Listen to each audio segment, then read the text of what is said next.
Salut les gens! Alors aujourd'hui on se retrouve pour une nouvelle vidéo que vous attendiez avec impatience, mais alors vraiment avec impatience, qui n'est autre que le retour du « Je vous aide à améliorer vos dessins ». Oui. Donc vous aurez compris le but de la vidéo avec le titre, mais cependant j'ai quelques précisions à faire avant de commencer. Alors il y en a 3. Déjà, la première, pour les rageux et rageuses dans les commentaires, les personnes auxquelles appartiennent les dessins que je vais juger dans cette vidéo ont consenti pour que je juge leurs vidéos. Et ils n'ont aucun problème avec le fait que je juge leurs dessins dans cette vidéo. Donc tous les rageux qui vont prendre leur défense dans les commentaires, il n'y a pas de défense à prendre puisqu'ils ont été d'accord avec ça et qu'ils savaient parfaitement dans quoi ils s'embarquaient. Voilà. Deuxièmement, je ne suis pas du tout une professionnelle du dessin, donc il se peut très fort que je ne vois pas certaines erreurs et il se peut aussi très fort que quand je vais redessiner les dessins des personnes choisies, je fasse moi-même les mêmes erreurs qu'ils ont fait. Cependant, le but de cette vidéo n'est pas de corriger les dessins, mais bien d'essayer de repérer les erreurs dans les dessins, que ce soit les miens, que ce soit les vôtres, pour qu'ensuite tous ensemble on puisse trouver des images de référence ou autres pour essayer de réparer ces erreurs-là et de s'améliorer tous ensemble, voilà. Et enfin, troisièmement, j'ai essayé d'avoir un regard vraiment très objectif sur les dessins des personnes que j'ai choisies, c'est-à-dire que j'ai essayé de mettre de côté le style. Donc parfois j'ai remarqué des petits détails dans des dessins qui pour moi étaient des petits points faibles, mais en regardant le dessin en général, je trouve que ça concordait bien avec le style de la personne, du coup je me suis dit ça fait partie du style. Et on sait très bien qu'on ne juge pas le style, on ne peut pas juger le style. Et donc voilà, c'est tout pour cette intro qui est beaucoup trop longue, alors c'est parti pour le premier dessin.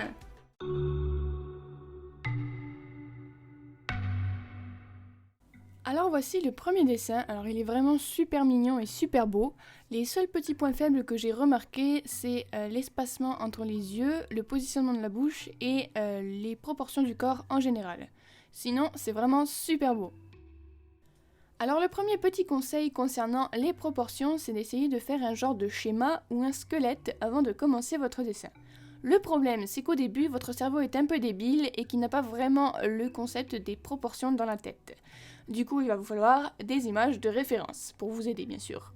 Donc la première des choses que vous pouvez faire, c'est essayer de trouver sur internet des images de petits mannequins comme ça, ou carrément prendre un vrai petit mannequin comme ça. Le problème avec les vrais petits mannequins, c'est qu'ils sont assez chiants à piller et que ça va être difficile d'avoir vraiment la posture exacte que vous cherchez, et du coup moi ça me saoule, je l'utilise quasiment jamais. Mais bon, il y en a que ça aide, donc voilà, je propose quand même.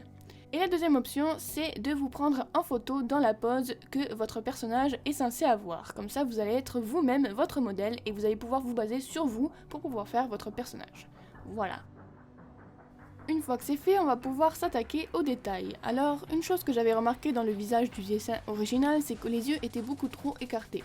Il faut savoir qu'il y a en général l'espace d'un œil entre les deux yeux. Ça peut être un petit peu moins, un petit peu plus, mais là c'est carrément deux yeux qu'il y a d'espace entre les deux yeux, voilà. Du coup, il faut juste essayer de les rapprocher un petit peu plus, voilà, c'est tout. Ensuite, l'autre truc que j'avais remarqué au niveau du visage, c'était la position de la bouche qui était, à mon goût, un peu trop proche du bord. Disons que c'est pas très naturel d'avoir la bouche vraiment collée au bord du visage. Du coup, il faut juste essayer de la recentrer un petit peu plus, et sinon, c'était parfait.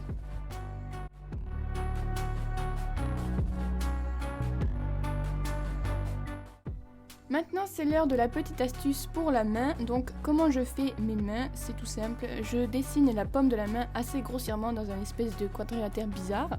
Et ensuite, je fais partir les doigts avec seulement des lignes pour indiquer dans quelle direction vont les doigts. Et ensuite, je prends mon crayon à papier et je repasse en faisant le contour des doigts cette fois-ci. Donc, en général, c'est pas super beau, mais c'est à ce jour la technique qui m'a permis d'avoir le meilleur résultat au niveau des mains, même si j'ai encore beaucoup de travail à faire.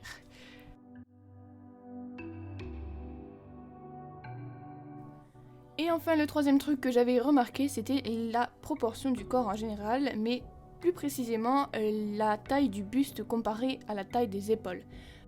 À mon goût, la taille du buste est vraiment trop petite comparée aux épaules. On dirait que la personne est plus qu'anorexique, on dirait même qu'elle s'est fait écraser par quelque chose à cet endroit-là. Voilà. Mais je dis ça, mais il n'y a pas si longtemps que ça, je faisais la même chose, en voici la preuve.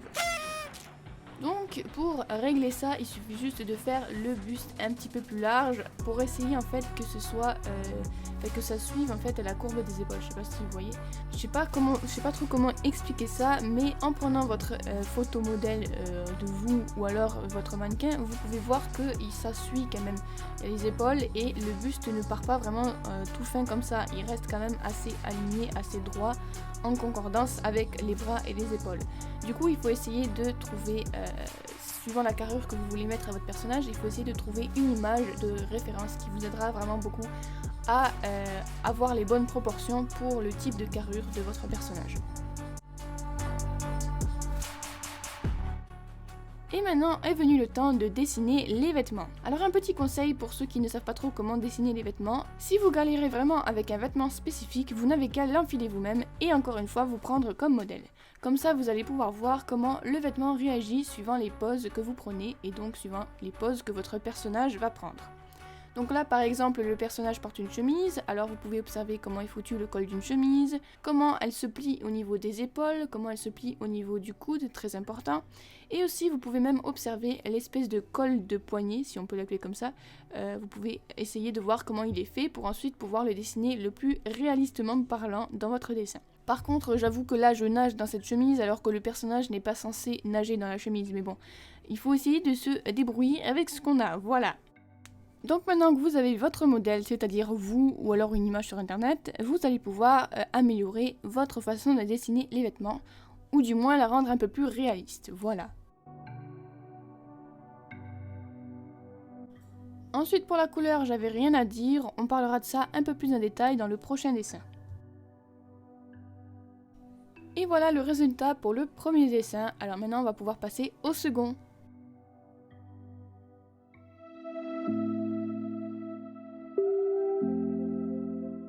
Alors voici le deuxième dessin, alors vraiment il est super joli, j'adore l'atmosphère qu'il dégage. Concernant les petits points faibles que j'ai remarqués, il y en a 3, donc déjà il y a l'absence d'ancrage qui selon moi aurait donné un air un peu plus propre au dessin et aussi aurait permis de mieux différencier certaines zones comme notamment la séparation entre le visage et les cheveux qui ici n'est pas très claire vu que les couleurs sont très similaires. Deuxièmement, on voit beaucoup trop les traces de coloriage de crayon, donc je vais essayer de donner des petits conseils pour éviter ça.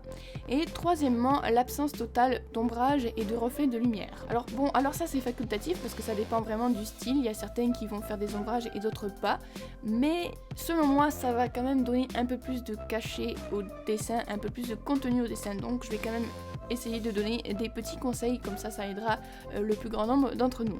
Voilà. Alors on va passer rapidement par-dessus le croquis puisqu'il n'y avait pas grand chose à faire dans la construction du dessin en lui-même.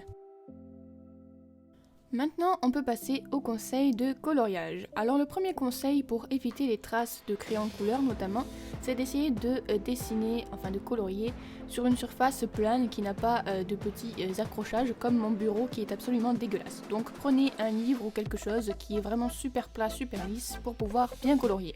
Donc pour colorier ce dessin, je vais prendre des crayons de couleur tout à fait basiques, même plus que pourris parce que ça fait des années qu'ils traînent sur mon bureau. Comme ça je pourrais vous donner des astuces avec un matériel qui est accessible pour tout le monde, voilà. Si vous vous retrouvez dans une position où vous avez qu'un seul crayon pour une couleur, c'est-à-dire qu'une seule teinte de marron par exemple, et qu'il se trouve que la peau et les cheveux sont marrons, vous pouvez prendre une autre couleur à passer en dessous pour que ça change un petit peu la teinte de votre marron. Donc là en l'occurrence je prends du orange. Vous pouvez prendre d'autres couleurs évidemment, mais il faut quand même rester dans les teintes de peau. Et une fois que j'aurai passé le orange partout de façon très légère, je vais repasser avec le marron dessus, comme ça fera une teinte différente du marron tout seul évidemment. Ensuite, concernant les ombrages, vous avez plusieurs façons de procéder. Vous pouvez soit commencer par les zones les plus foncées, donc appuyer le plus, comme je fais là avec les cheveux, ou alors commencer avec le plus clair et repasser sur les zones foncées en dégradant, comme je l'ai fait avec la peau. Donc ça c'est comme vous le sentez, il faut que vous y alliez avec la technique avec laquelle vous êtes le plus à l'aise. Ensuite, pour remédier aux traces de coups de crayon, il y a deux choses à faire qui en général combinées marchent à tous les coups. Donc déjà, ne pas trop appuyer sur votre crayon puisque plus vous appuyez, plus ça va rentrer dans le papier et plus ça risque de faire des traces. Et deuxièmement, d'essayer de colorier non pas en faisant des traits et des à-coups très droits, mais plutôt en faisant des genres de petits cercles, des petits coups de crayon ovales. Comme ça va plus se fondre en fait dans le papier, ça va être moins direct que des coups de trait directs. Je sais pas trop comment expliquer ça, mais en fait essayez chez vous, vous allez voir la différence.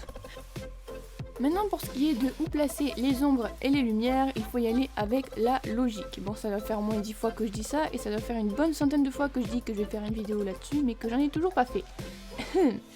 Bref, je ne vais pas y aller dans les détails en ce qui concerne les ombres et les lumières parce que sinon cette vidéo va durer jusqu'à l'infini, mais je vais essayer de vous guider avec un truc très simple.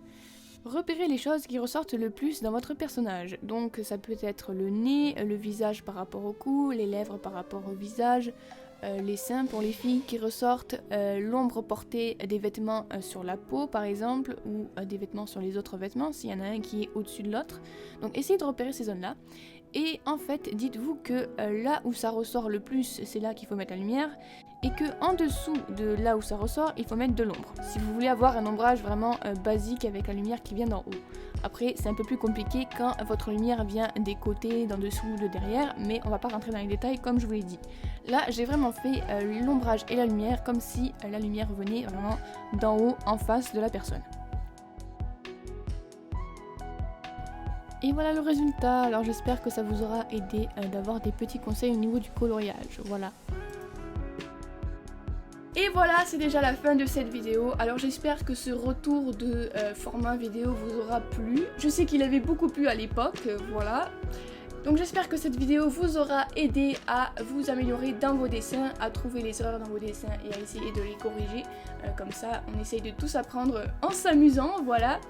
Et sinon, c'est tout. Alors si ça vous a plu, n'hésitez pas à liker, à commenter, à partager et surtout à vous abonner. Mes réseaux sociaux sont dans la barre de description. Et sur ce, c'est tout ce que j'avais à vous dire. Alors je vous dis sayonara et à bientôt pour de prochaines vidéos.